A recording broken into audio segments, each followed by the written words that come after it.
We want to take a look at a multi-part problem here that will be a good example of solving problems in projectile motion. A water balloon is launched at a speed of 11 meters per second from ground level at an angle of 50 degrees above the horizontal. The water balloon is launched toward an innocent bystander who is 1.5 meters tall and is standing 2 meters away. So we want to know four things here. By how much does the water balloon clear the person's head? How tall can a person be and still have the balloon clear?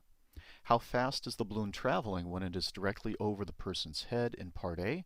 And what is the tallest a person can be and still have the balloon clear if they want to stand wherever they want?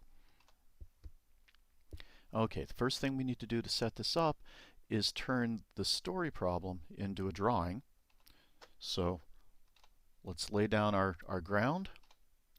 There's our water balloon. No need to get any fancier than that.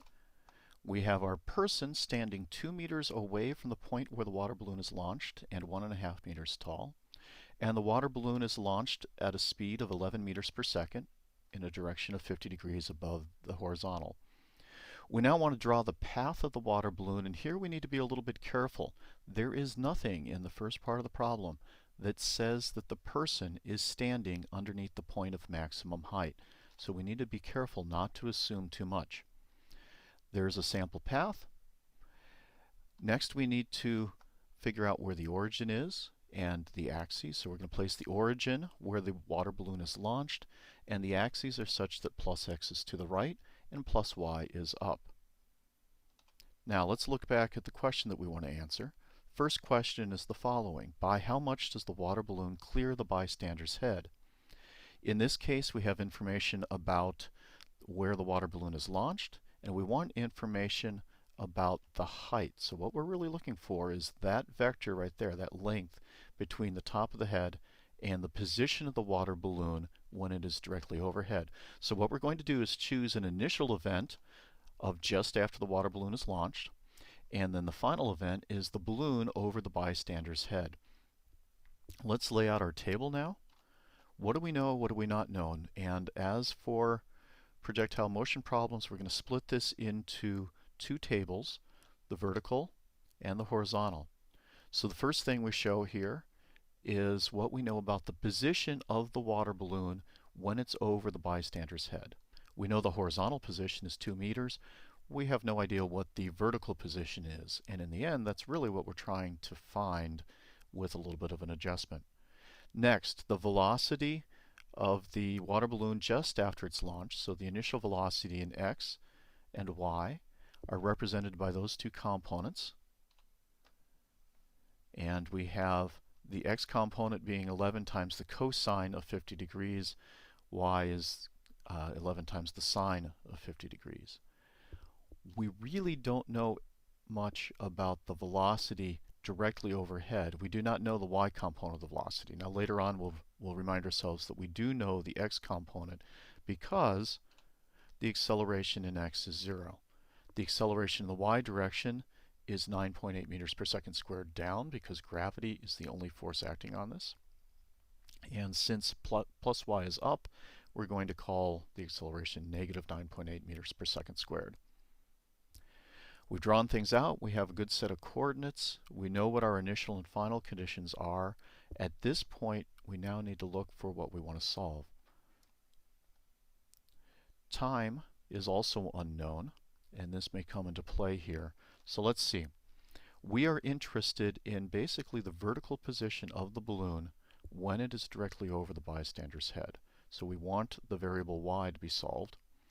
If we take a look on the right-hand side at the vertical components, the vertical part of the problem, we see that we only have the acceleration and the initial velocity. That does not give us enough information to solve for y. So what we do is head to the left-hand side, to the horizontal part of the problem, and see whether we can determine what the time is. That time provides a third piece of information for the vertical part of the problem.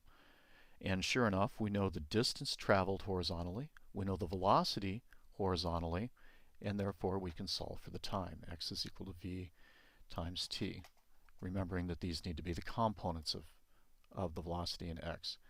Turn that around, we get a time of 0.283 seconds. We can now take that time and use it to solve for the vertical position. This is the equation that I would use. And we get a position of 1.99 meters. At this point, we have to be very careful. We need to go back to the question itself. By how much does the water balloon clear the bystander's head? The final answer will be the difference between the vertical position of the water balloon and the position of the top of the head. So the correct answer for this would be 0.93 meters above the head. Let's go on to the second question. How tall can a person be and still have the balloon clear? So what we're really looking for is simply the y position of the water balloon at the point when it's directly over the bystander's head. We have the exact same initial and final conditions. We have the exact same set of knowns and unknowns. We simply need to give a different answer. We have 1.99 meters. We do not have to correct for the height of the person in this case. So let's go on to the third part. In the third part, we want to know how fast the balloon is traveling when it is directly over the person's head in part A. That vector represents the velocity, and what we're going to need to find are the x and y components of the velocity so we can rebuild the magnitude of the velocity. That basically will give us the speed, how fast it is traveling. In this case, the initial and final conditions are the same. The known and unknown list is the same. We now know time from the previous problem. So let's solve for the x and y components. The x is pretty straightforward. We know that the acceleration is 0, and therefore the velocity in x is constant throughout the problem, 7.07 meters per second. The y portion, we need to use the vertical information, and we can solve using the equation that the velocity in y is equal to the initial velocity in y plus ayt. Plug the numbers in, and we get a velocity of 5.65 meters per second. Now that we have both of the components, we can reconstruct the vector from its components. The magnitude will simply be the square root of the sum of the squares of the components. This gives us 9.05 meters per second. We do a quick double check to make sure that it's greater than each of the components and that is less than the sum of the components. And so we've got a pretty good idea that that is correct. Let's go to the fourth part and final part of the problem. In this case, we want to know what is the tallest a person can be and still have the balloon clear if they can stand wherever they want. And in this case, what that means is they'll be standing under the location where the balloon reaches maximum height. We now need to change our initial and final conditions. Actually, our initial stays the same as just after launch. Our final is max height. We redo the table, but we have to be careful. Any final positions or velocities may have changed. So in this case, we no longer know the horizontal position or the vertical position at max height.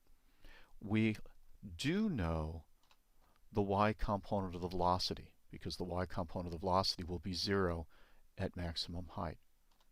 We solve for y, and it turns out in this case we have 3 pieces of information in the vertical portion of the problem, so we don't even have to worry about the horizontal part of the problem. We can solve for y using the one equation that does not involve the time, plug the numbers in, and we get a maximum height of 3.62 meters, which is about 10 or 11 feet. That ends this example.